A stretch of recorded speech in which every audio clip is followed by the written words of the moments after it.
Hello বন্ধুরা, দেখো আমরা কোথায় যাচ্ছি। অবশ্যই তোমাদের সাথে পুরো ভিডিওটা আমি দেখাবো। তোমরা পুরো ভিডিওটা দেখতে থাকো, অবশ্যই জানতে পারবে যে আমরা কোথায় যাচ্ছি। তার আগে আমার ব্লগে তোমাদের অনেক অনেক স্বাগত জানাই। আর দেখো আমরা যাচ্ছি দেওঘর। বাট দেওঘর যাওয়ার প্ল্যানিং ছিল না, হঠাৎ প্ল্যানিং হলো। তো মানুষ বলে না যে যেখানে যাওয়ার থাকে না সেখানে হঠাৎ যাওয়া হয়তো একটা এক্সাইটমেন্ট আলাদা থাকে। তো আমাদের এক্সাইটমেন্টটা সত্যি আলাদা ছিল। আমরা গিয়েছিলাম অন্য কোথাও, সেইখানে যেহেতু কাজ আমাদের হয়ে গেছিলো একদিনেই, তো সেই জন্য আমরা ভাবলাম তারপরের দিন কী করব, সানডে হচ্ছে, ছুটি হচ্ছে, হলিডে আছে, তাই আমরা ভাবলাম যে চলো এখানে ঘোরা যাক।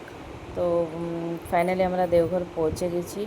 আমরা প্রায় সকাল 6:30-7টার মধ্যে দেওঘর ঢুকে গেছিলো মন্দিরে। সেদিন ছিল নীলষষ্ঠী, সানডেতে। তো সানডেতে প্রচুর ভিড়ও ছিল, আর নীলষষ্ঠী ছিল সেই জন্য আরও বেশি ভিড় ছিল। তো দেখো আমরা 7:30টার সময় লাইনে লেগেছি। ওখানে পৌঁছাবার পর 7:30টায় লাইনে লেগেছিলাম। প্রায় 4 ঘন্টা পর আমরা পুজো করতে পেরেছি, এতটাই ভিড় ছিল।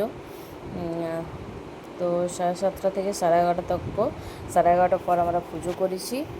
পুজো করার পর ওখান থেকে বেরিয়ে ডাইরেক্ট আমরা বোকারো এসেছি। তো পুরো ভিডিওটা দেখতে থাকো, পুরো ভিডিওটা দেখে অবশ্যই কমেন্টে জানিও তোমাদের ভিডিওটা কেমন লাগলো।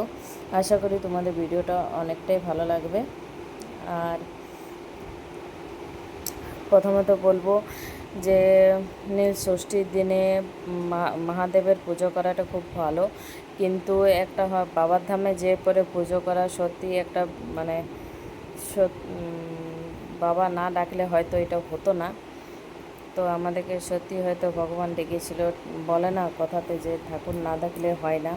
তো সেই জন্য আমি সত্যি ঠাকুর না ডাকলে এই সকল জিনিসগুলো হতে পারে না। তো চলো বন্ধুরা, এখানে একটা যেখানে আমার বাচ্চাটা দাঁড়িয়ে ছিল সেটা হচ্ছে রাধাকৃষ্ণের মন্দির। তো এটা দেওঘরের মন্দিরের ভিতরেই ছিল রাধাকৃষ্ণের মন্দিরটা। আর এখানে আমার ভাইয়ের পৈতাও এখান থেকেই হয়েছিল, দেওঘর থেকে। তো তখন ক্লাস 8-9-এ পড়তাম আমি। তো তখন গেছিলাম, তো অতটা জায়গাটা আমার মনে নেই। এটা হচ্ছে রাধাকৃষ্ণের মন্দির, যেটা তোমাদেরকে আগে বললাম। এটা রাধাকৃষ্ণর মন্দির হচ্ছে, যেখানে আমরা কিছুক্ষণ বসেছিলাম, তারপরে লাইনে লেগেছিলাম। আর লাইনে লাগা, তারপরে পুজো করার ভিডিওগুলো এই জন্য বানাতে পারিনি, কারণ ওখানে আমাদেরকে পান্ডাটা বললো যে মোবাইল টোবাইল রেখে দাও, কারণ পড়ে গেলে আর পাবে না। আর সত্যি এতটাই ভিড় ছিল যে ওখানে দাঁড়াবার জায়গা ছিল না, তো মোবাইল নিয়ে ভিডিও করাটা পসিবল হতো না। তো সেই জন্য ওখানে ভিডিওটা তোমাদেরকে দেখাতে পারলাম না। বাট বাবার দর্শন খুব ভালোভাবে হয়েছে, আমার বাচ্চারাও খুব ভালোভাবে দর্শন করেছে। আর সকাল 7টার সময় 6:30টায় পৌঁছে গেছিলাম বলে বাচ্চারা কিছু খেয়েছিল না, ওদেরও খুব খিদে পেয়ে গেছিলো। তাই আমরা মন্দির থেকে পুজো করার পরে বেরিয়ে আগে খাবার খেয়েছি, তারপরে আমরা বোকারোর জন্য বেরিয়েছিলাম। বোকারো আমাদের পৌঁছতে প্রায় 5:30 পৌনে 6টা হয়ে গেছিলো। তো যাই হোক, ভালোভাবে পুজো হয়েছে, ভালোভাবে দর্শন হয়েছে, এটাই অনেক ভালো হয়েছে।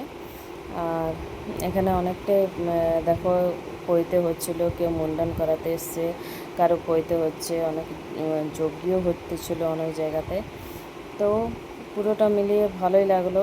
এসে পরে মনটা একটা শান্তিও হচ্ছে, যে এইসব জায়গাতে এসে একটা সত্যি একটা খুব ভালো লাগে, মনটাও শান্তি পাওয়া যায়।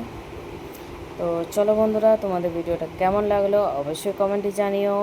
পুরো ভিডিওটা দেখার জন্য, আর যারা আমরা পুরো ভিডিওটা দেখবে তাদেরকে অনেক অনেক ধন্যবাদ। ওকে